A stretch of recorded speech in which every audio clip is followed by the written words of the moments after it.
नमस्कार good morning everyone मो आर्या आज गुरुत्वपूर्ण खबर गुड़िक आपण मानक जनइबी न्यूज गुड़िक भल लगे निश्चित भाव गोटे लाइक करी चैनल को सब्सक्राइब कर चलतु आज गुरुत्वपूर्ण खबर गुड़िक नजर पकाइबा। तेबे आगामी 5 दिन पर्यंत तुआकु तुआ छेचिब वर्षा 24 घंटा पर्यंत 14टी जिला को येलो वार्निंग करागला जारी। तेबे लघुचाप प्रभाव में आगामी 5 दिन पर्यंत राज्यर 14टी जिले में प्रबल अति प्रबल छेचिब वर्षा जहां दृष्टि रखी आगामी 24 घंटा पर्यंत यह सबु जिलागुड़िक येलो वार्निंग जारी कराई। से जिलागुड़िक हूँ कोरापुट, नवरंगपुर, कलाहांडी, नुआपड़ा, बलांगीर, बरगड़, कटक, जगतसिंहपुर, केन्द्रापड़ा, जाजपुर, भद्रक, बालेश्वर, केन्दुझर और मयूरभंज। यह सबु जिले में गोटे रु 2टी स्थान में 7 ରୁ 11 सेंटीमीटर पर्यंत वर्षा हेबो बोली जଣାपड़ी अछि। 29 ରୁ 31 तारीख पर्यंत 6टी जिले में येलो वार्निंग जारी करिछि आंचलिक पाणीपाग केन्द्र। सेहिपरि 31 तारीख सकाळ 8:30 ରୁ 1 तारीख सकाळ 8:30 पर्यंत 17टी जिला को वार्निंग जारी करा जाई अछि। सेहिपरि अगस्त 1 तारीख सकाळ 8:30 ରୁ 2 तारीख सकाळ 8:30 पर्यंत 18टी जिला को येलो वार्निंग जारी करा जाई अछि। भुवनेश्वर स्थित आंचलिक पाणीपाग विज्ञान केन्द्र पक्षरु जारी होइतिबा एक ट्वीट रे सूचनाटी मिली अछि। परवर्ती खबर समस्ते फेरी पाइबे सहारा इंडिया टंका चेक करिनियंतु स्टेटस। तेबे सहारा इंडिया रे निवेश करिथिबा निवेशक मानक पई आसीछि एक बड़ खबर। ए निवेश कंपनी रो निवेश करिथिबा व्यक्ति मानकु खूब शीघ्र टंका मिलिबाकु जाउछि। सहारा इंडिया रो रिफंड पोर्टल रे आपण निजर एप्लिकेशन स्टेटस टी चेक करि पारिबे। आपण अवगति पई कहि रखुछु जे सहारा इंडिया रो रिफंड पोर्टल रे नुआ पेमेंट लिस्ट जारी करिछि कंपनी। एही लिस्ट रे आपणकर ना अछि कि नाही जांच करि नियंतु।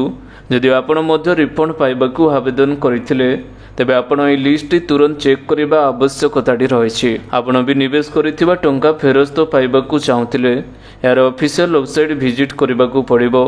एटा रिफंड पोर्टल रे क्लिक करि नियंतु। या पर एक फॉर्म टी फिलअप करी सबमिट ऊपर क्लिक करि नियंतु। एभଳି भाबरे समस्त आवेदनकारी निवेश टंका फेरी पाइबे। परवर्ती खबर पुणी थरे पेंशन स्कीम को नहीं आसिला बड़ अपडेट। तेबे दीर्घ दिन धरी केंद्रीय कर्मचारी माने पुराना पेंशन स्कीम पुणी थरे लागू करबा पई दाबी करि आसुथिले मध्य वर्तमान पर्यंत सेमाने सरकारक ठारू निराश छड़ा आउ किछि पाई नांती। समस्त कर्मचारी आशा करुथिले जे 2024-25 रो आर्थिक वर्षर प्रथम बजेट रे किछि बड़ घोषणा करि पारंती। किंतु पुराना पेंशन स्कीम को नहीं किछि कहि नथिले अर्थमंत्री निर्मला सीतारमण। वर्तमान कर्मचारी माने मध्य अनुभव करबा आरंभ करिसंती जे पुराना पेंशन योजना नेक्स्ट बजेट रे सरकार घोषणा करि पारंती एवं गणमाध्यम रे चर्चा होउछि जे नेक्स्ट बजेट रे निर्मला सीतारमण पुणी थरे पुराना स्कीम को लागू करबाकू जाउछंती। परवर्ती खबर हीराकुद रे खलिला 20टी गेट। हीराकुद डैम रु चलित वर्ष प्रथम बन्या जल निष्कासन। तेबे हीराकुद डैम रु चलित वर्ष प्रथम बन्या जल निष्कासन करा जाई अछि। वर्तमान 20टी गेट दे जल निष्कासन होउ अछि। रविवार 3टी पर्याय मोट 20टी गेट खोला जाई अछि। परंपरा अनुसार पूजा अर्चना पर प्रथम पर्याय 7टी गेट खोला जाइछि। द्वितीय पर्याय 7टी गेट खोला जाई अछि। तृतीय पर्याय 6टी गेट सो मोट 20टी गेट खोला जाई अछि। वर्तमान डाहाण पटे 6टी एवं बाम पटे 14टी गेट खोला जाई अछि। जेतु डैम भीतर को बन्या जलर प्रवेश बढ़ुछि तेणु आगकू आहुरी अधिक गेट खोलिबा नै डैम कर्तृपक्ष निष्पत्ति नेबे किंतु एबे नुहे बोली जଣା पड़ी अछि। परवर्ती खबर प्रधानमंत्री मुद्रा योजना रे 10 ରୁ 20 लाख पर्यंत मिलिबो ऋण। तेबे देश रे युववर्ग मानकू आत्मनिर्भर करबा उद्देश्य मोदी सरकार 2015 रे प्रधानमंत्री मुद्रा योजना टी आरंभ करिथिले। एही योजना अधीन रे निजर कारोबार आरंभ करबा अथवा व्यवसाय बढ़ाइबाकू इच्छा रखिथिबा युवक मानकू बंधक बिना 10 लाख टंका जाय ऋण मिलिथाय। बजेट 2024 रे मुद्रा योजना अधीन रे दिया जाउथिबा ऋणर सीमा को 10 लाख ରୁ 20 लाख टंका कर दिया जाई अछि। एही योजना रे 3टी वर्ग रे ऋण दिया जाइथाय। शिशु वर्ग रे 50,000 टंका, किशोर वर्ग अधीन रे 5 लाख टंका एवं तरुण वर्ग रे 10 लाख टंका दिया जाउ अछि। परवर्ती खबर सेप्टेम्बर 17 रे आरंभ होबो सुभद्रा योजना। समस्त महिला मानकू 50,000 टंका मिलिबो कैश भाउचर। तेबे राज्य रे आरंभ होबाकू जाउथिबा सुभद्रा योजना को नै एबे लोकमानक मनरे उत्कंठा बढ़िबार लागिछि। केबे आरंभ होबो सुभद्रा योजना, काहाकू योजनारू लाभ मिलिबो, एमिति अनेक प्रश्न नहीं चर्चाटी आरंभ होई अछि। सरकार को आसिले ओडिशार महिला माननक पई सुभद्रा योजनाटी लागू करबा पई बीजेपी निर्वाचन पूर्वरु प्रतिश्रुति देइथिला। तेबे एबे बजेट रे समस्त महिला माननक पई 50,000 टंका कैश भाउचर मिलिबा नै मुख्यमंत्री मोहन चरण माझी घोषणा करिसंदी। सेप्टेम्बर 17 रे आरंभ हेबाकू जाउछि सुभद्रा योजना। परवर्ती खबर, आलूर दर को नहीं आसिला बड़ खबर, पुणी थे कमिला आलूर मूल्य। तेबे नयागढ़ में 10 टंका कमी अच्छी आलूर दर। नयागढ़ में आलू केजी 40 टंका और आलू गोदाम रे रेट पर कमी रेट।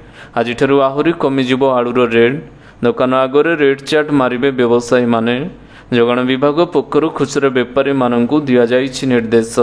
आईन उल्लंघन कले जरिमाना भरिबे बेपारी। जोगाण विभाग रेट पर आलू दर केजी 40 टंका हो जाइछि। आलू दर वृद्धि पछरे गोदाम गुड़िक करुथिबा अभियोग रे आज नयागढ़ जोगाण विभाग पक्षर आलू गोदाम उपरे सकाळु रेड करा जाई अछि। तेबे खूब शीघ्र ओडिशार समस्त जिले में आलू दाम मध्य कमिबाकू जाउछि।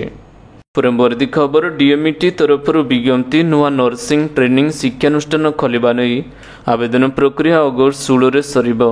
तेबे 2025-26 सेसन पर विभिन्न नर्सिंग पाठ्यक्रम पर नुआ नर्सिंग ट्रेनिंग शिक्षानुष्ठान खोलिबा आवेदन आह्वान करा जाई अछि।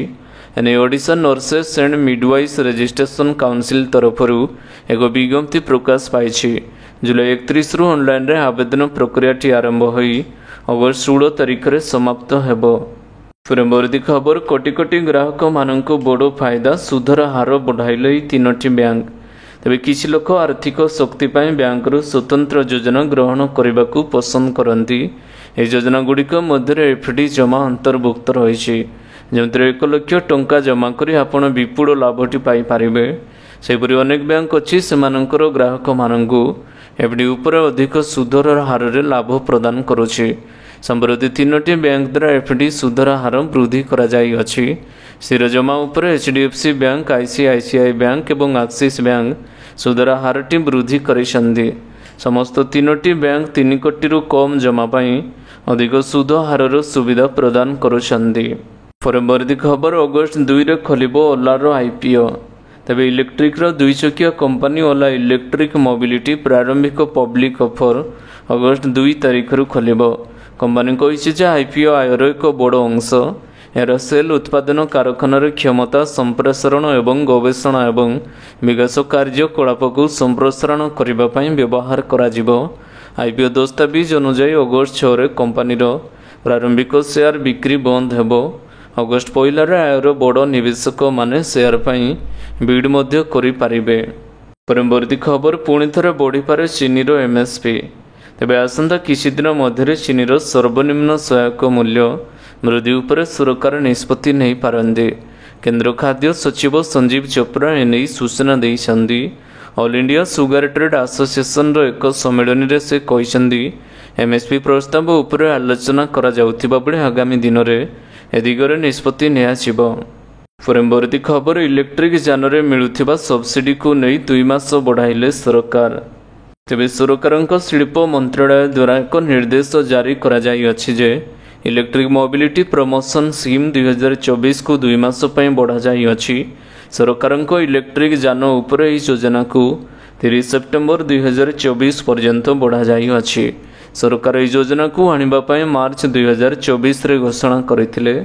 एही योजना को 1 एप्रिल 31 छुईबा पई लागू करथिले। एही योजना पई सरकार 500 कोटी टंका जारी करिसंदी। वर्तमान सरकार इलेक्ट्रॉनिक यान रे सब्सिडी पाई 778 कोटी टंका जारी करिसंदी। परवर्ती खबर, बढ़िला सुनार दर 24 घंटा 270 टंका वृद्धि।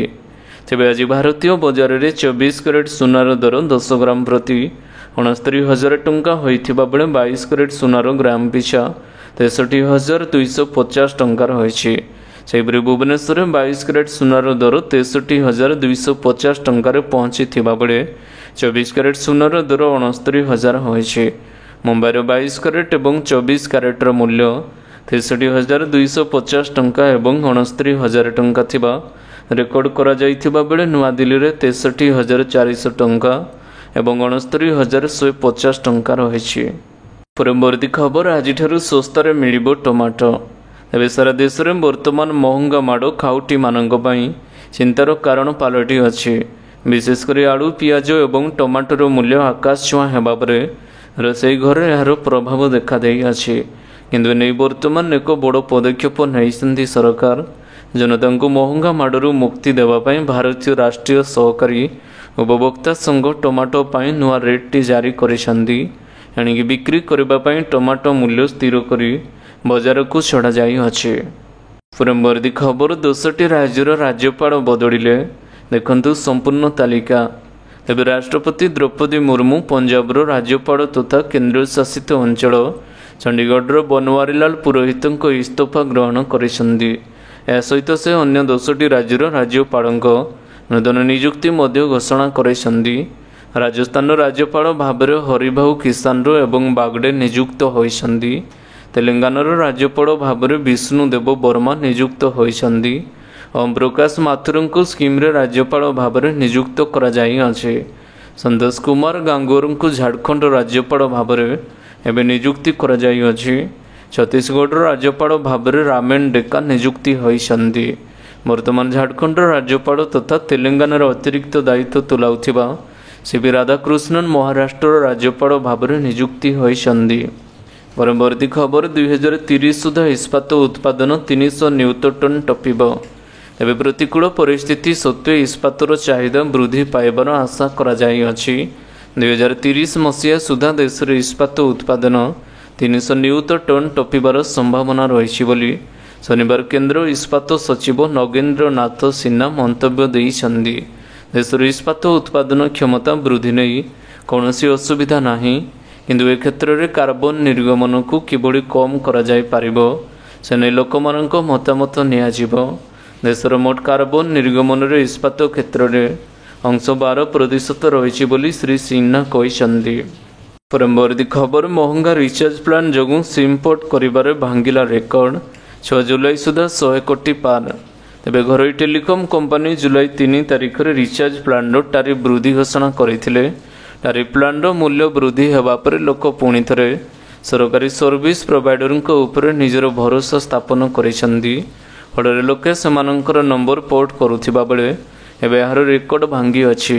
ବିଏସ୍ଏନ୍ଏଲ୍ ସହିତ ଲୋକ ଲଗାତାର ସଂଯୁକ୍ତ ହେବାକୁ ଲାଗିଥିବା ବେଳେ ସିମ୍ ପୋର୍ଟ ମାମଲାରେ ଭାରତୀୟ ରେକର୍ଡ କରିଛନ୍ତି।